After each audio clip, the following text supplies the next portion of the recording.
नारायण नारायण नारायण। सद्य स्वामी जी श्री राम सुखदास जी महाराज के प्रवचनों और पुस्तकों से जो हम लोग पठन पाठन कर रहे हैं, देखो भाई, महाराज जी कहते हैं शरीर संसार से हमारा निरंतर संबंध विच्छेद हो रहा है। जो कल परिस्थिति वो आज नहीं है, जो आज है वो कल नहीं रहेगी। हमारा काम इतना ही है, जिससे संबंध विच्छेद हो रहा है उससे संबंध विच्छेद स्वीकार कर लें, परमात्मा के साथ स्वाभाविक संबंध को स्वीकार कर ले। संसार से हमने संबंध माना है, इसलिए कहते हैं कि संबंध विच्छेद हो रहा है। वास्तव में संसार से संबंध है ही नहीं। हम परमात्मा में हैं, परमात्मा हमारे में है, संसार तो अलग बह रहा है। शरीर के साथ संबंध स्वतः नहीं है, केवल हमने बेसन की तरह शरीर के संबंध को पकड़ा हुआ है। मनुष्य के एक तरफ संसार है, एक तरफ परमात्मा है। संसारिक पदार्थों की इच्छा जड़ता है और परमात्मा की इच्छा चिन्मयता है। दोनों की इच्छा होने से जीव होता है। संसार की इच्छा मुख्य होने से वह संसारी हो जाता है, परमात्मा की इच्छा मुख्य होने से वह साधक हो जाता है। साधन करना मनुष्य का काम है, संसार या परमात्मा का काम नहीं है। साधन का अधिकारी मनुष्य है। भगवान का चिंतन भजन संसार से संबंध विच्छेद करने के लिए है। संसार के संबंध से अनेक पाप होते हैं। परमात्मा के सम्मुख होने से उन्नति ही उन्नति होगी। संसार के सम्मुख होने से पतन ही पतन होगा। शरीर संसार का है, उसे संसार की सेवा में लगा दे।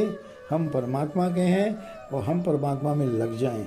संसार से संबंध हमने जोड़ा है, अतः इसे तोड़ने की जिम्मेवारी भी हमारे पर है।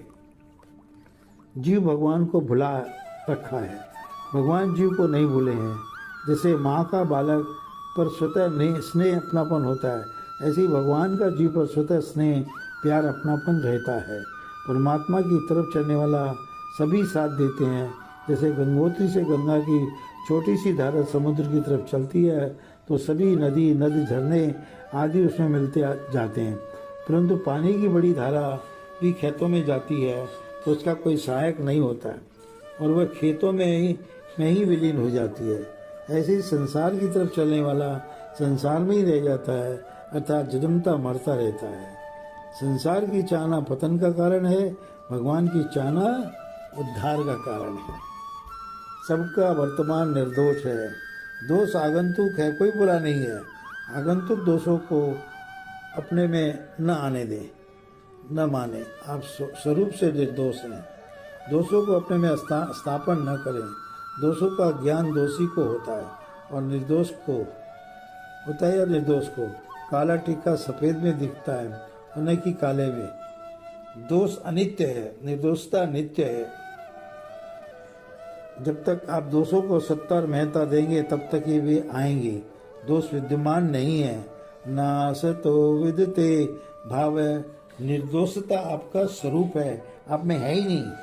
चेतन मल सहज सुख राशि, मेरे में दोष है, इस भावना से अपने में दोष आते हैं। मैं निर्दोष हूँ, यह अनुभव है, भावना नहीं है। अपनी निर्दोषता का ज्ञान ही तत्व ज्ञान है, जीवन मुक्ति है। नारायण।